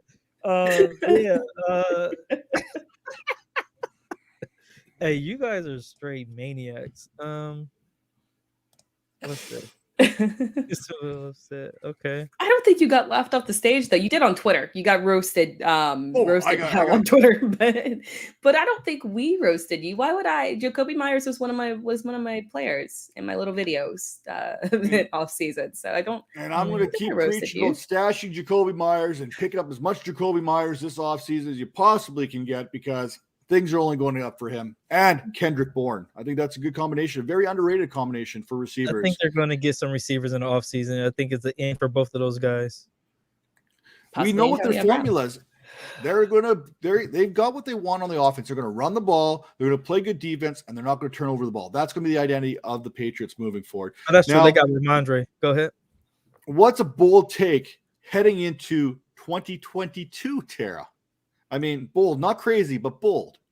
One of us is going to be right and one of us is going to be very wrong. I have decently, let's say mild faith in Zach Wilson. I like what I've seen out of him over the past 4 or 5 games or so. Since he's come back from injury, it seems like he's taken a turn. I mean, you just kind of got to imagine that this was a team that was a brand new coaching staff, brand new game plans, brand new organizations, and a rookie quarterback thrown in with wide receiver core that was a little suspect because to start off the season, Elijah Moore was coming off injury, so they didn't really get that chance to make those connections. So as the season went on, as he came back from injury, I'm really liking what I'm seeing out him. And I think that it's going to be a little bit better. I'm not going to be as bold as to say that he's a QB1, but I feel comfortable saying that he can be a top 15 quarterback for next year. So you're making him your Derek Carr of 2022. Yes. Yeah. What round does Amon-Ra St. Brown go in next season? Let's call it redraft. Where are you taking Amon-Ra? I've got him very high in my dynasty rankings. I got him way up there in my dynasty. Like top 4 rounds? 4 or 5 rounds? 4 or 5? Are you okay? Let's put it this way. Are you willing to put him as a wide receiver too? Because that would put him in the first 5 rounds probably. Easy. I'm comfortable with that. I think Tera's got a more of a wide receiver 3, probably round 7. I'm more comfortable with that. I would say no. I'll split the difference and I'll say 6. I'll say he like a low end wide receiver 2 is where I would draft him at. I just think there's a lot of that when you look at the talent, it's going to be hard to justify drafting him over certain guys that'll fall within that same range with more reliable, stable quarterback situations. That'd be the only thing. So yeah, I would say low end RB2 or wide receiver 2, round 6 or so. I like him for fantasy because the garbage time. Don't poo-poo on the garbage time points. Like garbage time receivers and quarterbacks are my favorite thing in fantasy. Well, they don't ask you how; they ask you how many when it comes to fantasy. It don't matter anything else. And for me, I've got him as a low-end wide receiver 2, a high-end wide receiver 3 right now. I want to see what this Lions team does in the offseason because I think they do address the wide receiver position because Amon-Ra is the guy at that position. He's more of a slot guy. They need more of an outside presence. Yeah. DeAndre Swift is going to be healthy. He's going to take some of that production away. So, I mean, I'm high on Amon-Ra. I think he's a top 15 dynasty asset right now at the wide receiver position. In redraft, I'm taking a wait and see approach with that. Now, he also asks Hunter Renfrow or Deontay Johnson this week. This is an interesting one because the Ravens secondary is not very good and they give up big plays. Steelers are still playing for a playoff spot here right now. The Raiders are playing for a playoff spot, but they're playing against a Chargers secondary that's pretty good all season. Who do you got? I know Deontay was like, it was all right last night, or was it last night, the night before? Yeah, I was all right, but I'm still going to go with Deontay. I'm someone new. I don't bench Deontay, so I would move forward with Deontay. Yeah, this is major. It's way tougher than I thought it was going to be. They're both just like targeted so much. I'm gonna go with Hunter just because I just want to go with the Raiders. I don't know why. Something my gut is telling me to go with Hunter. I'm going to go with Hunter too. I think they both have like 8 catches, but I believe that Hunter will actually get more than 30 yards with his 8 catches. So that's kind of where I'm leaning there. look at Deontay's numbers. He had like 8 catches for like 28 yards last on Monday night. So I mean, feel like that's an attack on Big Ben. So it is because you can't throw more than 5 yards down the field. But and then MJ kind of comes back at us here. Who's the one player you'll never draft again? Right now, it's Courtland Sutton because as long as Jerry Jeudy is in Denver, I am not going anywhere near Courtland Sutton. We are talking like 1.8 receptions per game with Jerry Jeudy in the lineup. Courtland Sutton for me is I'm avoiding at all costs, especially when you talk about Teddy Bridgewater and Drew Lock as the quarterback. Maybe we get Aaron Rodgers there. Maybe I'll start thinking about it a little bit differently, but that's not going to happen, by the way. But for me, it's Courtland Sutton right now because he absolutely burned me this year. Tara. It's Kenny Golladay. I would not touch him with a 10-foot pole. Never again. I will. No, never. And this one, I don't. This one's going to hurt a little bit, and I may be lying right now. I'm gonna go with Paris Campbell. Like, I love Paris Campbell. He's one of my favorite players, but he cannot stay healthy. In the preseason, he always looks amazing. He's making one-hand catches on the sideline. He's toe tagged, drag, swag, all that. And then in the game, he plays 2 games and he's done. Like, but he's one of my favorite guys. Like, how I'm about Ramondre, I'm saying about Paris. So I might have to call it quits on Paris, man, this year. But that one hurts a little bit. Well, MJ saying Mike Davis. I'll also throw Christian McCaffrey out there because I will never draft Christian McCaffrey in the first round, and he'll never slide to the second round. So I'm pretty comfortable that that's never going to happen either. Now, Major, who's going to be what's your bold take for 2022? Yeah, I'm going Joe Burrow will be the MVP. I mentioned Justin Herbert a little bit earlier. Like, I think he's the best quarterback in the league, but Joe is just so cool. You see him last week in the locker room. He's smoking a cigar.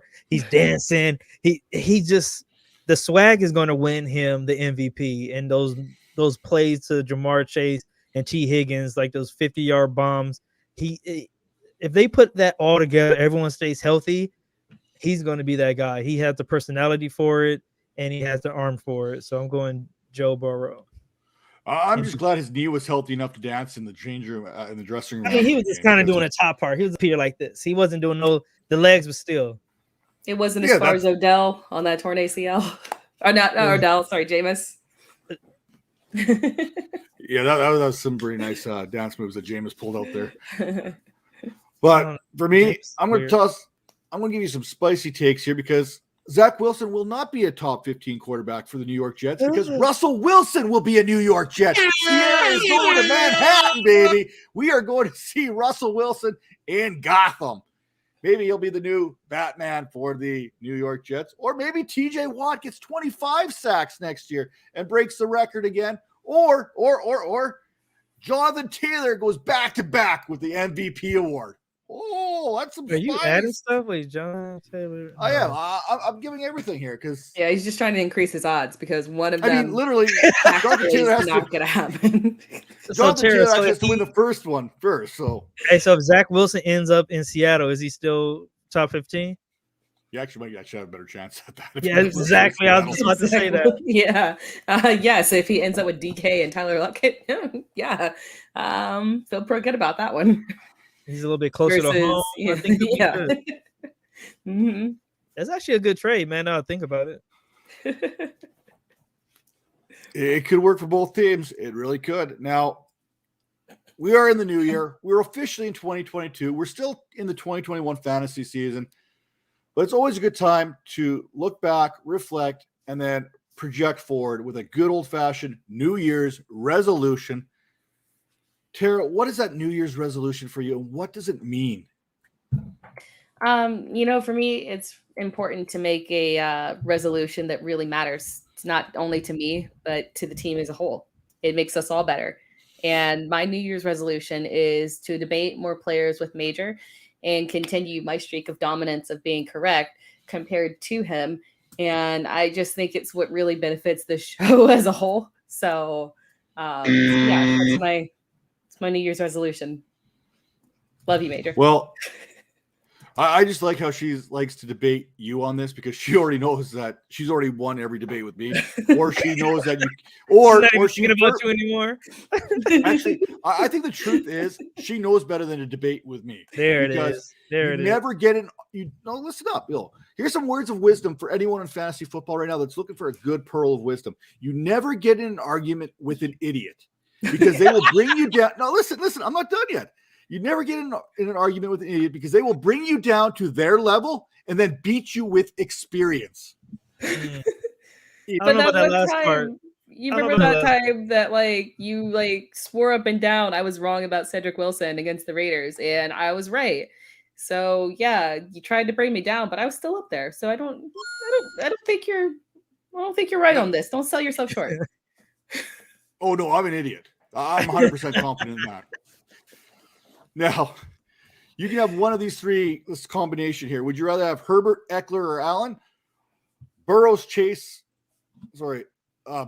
Mixon, Chase, or Rodgers, Jones, Adams? What's your preferred three stack here? Bengals. Yeah. I mean, I think for youth and experience, I think you have to go with the Bengals there because, Yeah. I mean, Herbert and Burrows, it's a scratch. Rodgers is on the back nine here, let's be honest. Adams, I mean, there's not much of a gap, I think, between Adams and Burrow and Chase to begin with. So then when you look at the other one being Mixon, I know he's got Higgins written there, Mixon with Eckler. I mean, I like Mixon. I think we're talking about a RB1 there. So you got an RB1, a wide receiver one, and a QB1, all in one guaranteed spot for the foreseeable futures there. So I think you got to go with the Bengals combination. Major, what is that New Year's resolution to you? And I can't even do this with a straight face. Seriously? Really?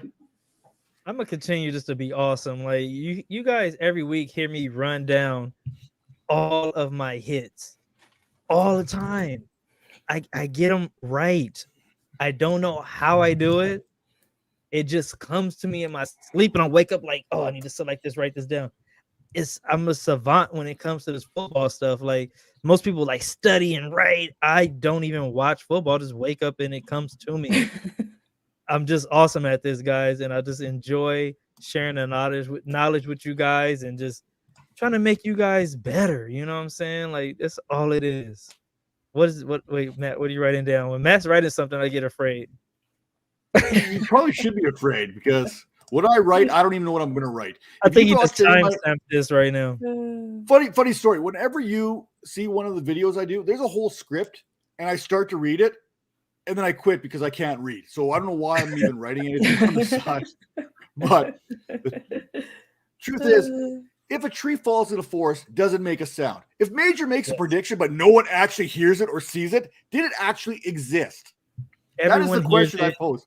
And everyone sees it. Well, no, we hear about it after, but I mean, do we ever hear about it before it comes to fruition here? Tara, what all you gotta do is look back. All you gotta do is look back. I mean, the haters are gonna hate. Like a great poet once said, you know, but I don't know. It comes easy, you know. I enjoy that you guys try your best. And you guys really work hard at this, and it's so effortless for me. I get it. But Matt, what are you doing? What's your resolution? Well, my resolution is to continue to provide good fantasy analysis here, in and out. Actually, that's not on a rope, but I want to get to MJ's next question. Russell Gage versus the Saints. DJ Moore against Tampa Bay. Who are you selecting? Both of these quarterbacks are trash. Both the Saints and the Buccaneers are allowing 34 points per game to the wide receiver position. So it's pretty even on that. I might lean towards Russell Gage again. I think he's been, we say shaky quarterback situation, but Matt Ryan can play up when he needs to. I don't think that is the case for Sam Darnold. And on top of that, you don't want to run on the Saints. And it's not like Atlanta's really running the ball regardless. So I think that pass game kind of gets a bump up there. Yeah, I agree. I'm leading Russell Gage here against the Saints. Opportunity, better quarterback. I'll take Matt Ryan over Cam Newton when it comes to slinging that ball around. I mean, I think the Falcons have a better offense in general than what the Carolina Panthers have shown the last little while. So give me Russell Gage. I'm going Gage. Are you in agreement? Yeah, you guys both had all the points. Yeah, Gage. So for me, my New Year's resolution is to be more open-minded when it comes to that running back position. I'm an old school, old dinosaur kind of when it comes to fantasy analysis. I grab a running back the first 2 rounds kind of guy. One of the things I want to try next year, and it feels dirty to even say, like it doesn't feel right, is take that kind of that 0 RB strategy. I'll never be a 0 RB guy. I can't do it.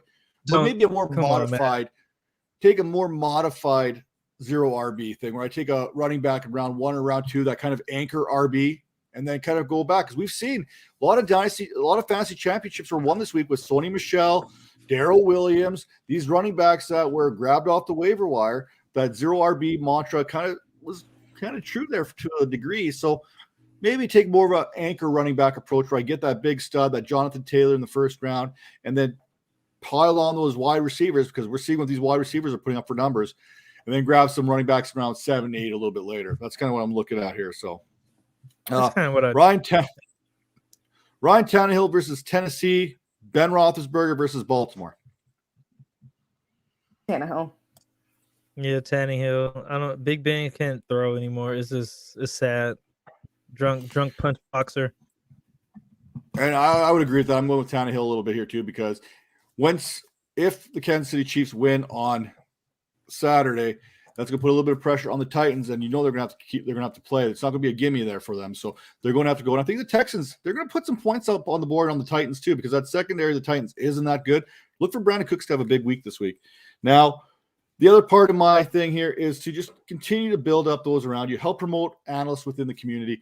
I mean, some of the biggest mistakes you make is being blinded by yourself and what you're trying to accomplish and this and that. Sometimes you have to stop, take a look around, and appreciate those around you who have allowed you to become a better analyst. And I'm looking here on the screen at two individuals who've helped me become a better analyst myself, both Tera and Major. And I mean, thanks to Clubhouse, I guess is the best way to put it, because I mean, that was just, I don't even use Clubhouse. I don't even know if Clubhouse exists anymore. Right. The greatest thing that ever came. You guys left me. It's all good. The greatest thing that ever came out of Clubhouse was both Major and Tera, because that's kind of where you guys got your first little bit there, fantasy analysis, coming into a bigger thing. And I mean, Major's going on to bigger and better things there with Fantasy Points there, that daily show on Sundays. Tera's all over the place, going on to bigger and better things as well. So, I mean, to help continue to build others around you and watch others grow is just something that I love to do, and I want to continue to do it into the new year. So, for me, that's kind of where I'm going. Great job. You have a great eye for talent, man. Not saying that because you just saying that you're there. No, not at all. Because I remember when you hit me up and you was like, "Hey, who's this Tera girl?" Like, you was like on it early, So, yeah, man, it's you have a good eye for talent, man, and I see what you're doing with Spitz picks and all that stuff. Like, you have an eye, man. I always tell you the greatest producer. I think you're selling yourself short on that part, but yeah, you got it. Well, there's another saying: those who can't do, teach. Right? That's how we kind of work with this. So that's what I look at it. I mean, like I said, it all comes down to building up those around you. There's people trying to get into the fantasy community each and every day, trying to get that analysis out there. We do the Behind the Grind show, which is one of my favorite shows that we do. Best show. With some of the people who have accomplished some of the greatest things in the fantasy industry, in media, in pro football. And just to kind of see their journey and what it took them and how they accomplished it and how we can learn from that and build upon it going forward. So that's kind of where we're at there. And that's what I want to continue to do. I want to continue to push that Behind the Grind series and continue to help those accomplish great things here when it's all said and done. With that being said, I think we're pretty much all done here. We're almost pushing 2 hours into the show here right now, which definitely did not feel like it. It felt like we were going rapid fire, which we all know does not exist on this show. We preach rapid fire, but it never comes to be true any week. And Wentz versus Jacksonville, Matt Ryan versus the Saints. You know what? I'm going to go with Matt Ryan against the Saints, because I think they're just going to run the ball on Jacksonville all day long.